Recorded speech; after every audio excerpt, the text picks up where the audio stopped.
What is up, YouTube? Welcome back to another video, and on this video is gonna be a trade recap. But yeah, I didn't get to live trade today, boys. So I'm just gonna be showing the trade recap. Make sure you guys like and subscribe. Make sure you guys join the Discord. It's completely free. I have a free Discord, and as well as make sure you guys follow me on TikTok and Instagram. And yeah, I do post my PNLs on there, or mostly on Discord, just because sometimes I don't really like posting on TikTok or Instagram. But yeah, boys, other than that, make sure you guys like and subscribe, and I'll see you guys on the next one.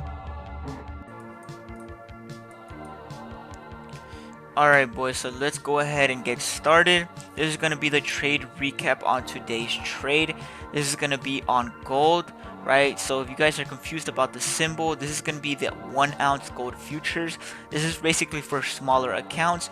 On micros, one contract was going for $180. So obviously I am not going to be risking $180, right? So I decided to find this pair. It was called 1 ounce gold futures, and I was able to trade for 12 contracts, which was really good, risking 141 and making $200, right? So look at this trade, look how much I missed out on, right? So I could have potentially, if I would have went for this low right here, which is liquidity right here, I would have made $1,110. Look at that. Look how much I missed out on just because I decided, well, I didn't close early, but well, I did basically close early, a little bit early. I was supposed to make 250 instead of 200, but I closed a little bit earlier.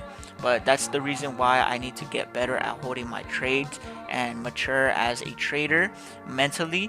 But yeah, my plan going on to this is just risking well, going for the one-on-one, of course, but instead of leaving runners, because if I leave a runner, I'm basically just gonna make the same as if I'm holding my whole contract. So there's really no point of me leaving a runner.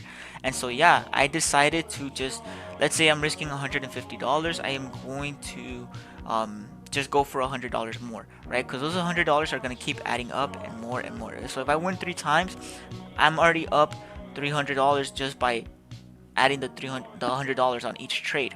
Okay, and then with me risking, like, so, and if you guys are wondering, oh, why don't you go for the 1 or 2, because sometimes it doesn't even hit the 1 or 2, sometimes it doesn't even hit the 1 or 2. So but I've been back testing a lot, and I've seen recently that it does hit the $100 instead of the 1 or 2, right? But right here, as you guys can see, I literally missed out on so much. And yes, I am literally regretting, even though I'm so thankful for the $200 that I made today, which I made my money from back from yesterday previously, and I also made a little bit more, okay, which is like 40 bucks more. But I could have made more, but it is what it is. I'm gonna stop talking about it, but let's go ahead and get to this trade recap. Alright, so on this trade, we are completely bearish. We are creating lower lows and lower highs all through London and New York session. London and Asia session, we were bearish. Okay, if you look at the EMAs, we are under the EMAs. We have perfect EMAs for the to go for sells, right? So obviously, once they hit this supply zone on the 5-minute, I decided to go for break of the candle right here, and which we did, and we completely won. One single candle in 5 minutes made me $200, and if I would have held all the way to here, 10 minutes would have made me $400. Okay, so yes, even I didn't hold through this trade, bro, which is completely full of myself, which I need to get better at, like I said, mentally, as a trader, right? But yes, the reason why we took this trade was because we are completely bearish. Look at the 13 EMA. We are following the 13 EMA. We retested this supply zone. We hit it back. We hit this retest on the supply zone, and then from there I entered off break of the candle of this candle right here, and then that is when I entered the trade. All right, and then obviously we hit that. We hit the trade.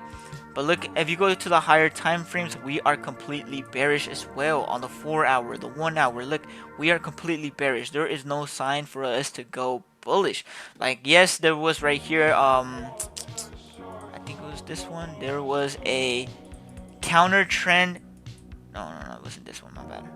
there was a counter trend demand zone, right, which was a little bit iffy, but like I've always said, it's better to go with the trend than counter trend, right? The trend is your friend. You're gonna be making money with going with the trend. All right, but other than that, boys, that is basically how I made money, right? We have a 5 minute supply zone. If we go to the 1 minute, there was nothing on the 1 minute, and we were also below on the moving averages on the 1 minute, 5 minute as well, 15 minute as well. So literally everything was so easy today. It was literally a slap in the face if you guys didn't made money today. If you guys are wondering, or if you guys are wondering, oh, why don't you make videos on how to find supply and demand zones? Well, I do have videos. I am working on a whole, I wouldn't a whole section of videos, just because just so you guys can learn about supply and demand, about moving averages, and all the other stuff that I use. But yeah, I just have to get better as a trader and as a mentor. Then I'll start posting videos. But for right now, I am just going to be um, doing my trade recaps and doing live videos for you guys.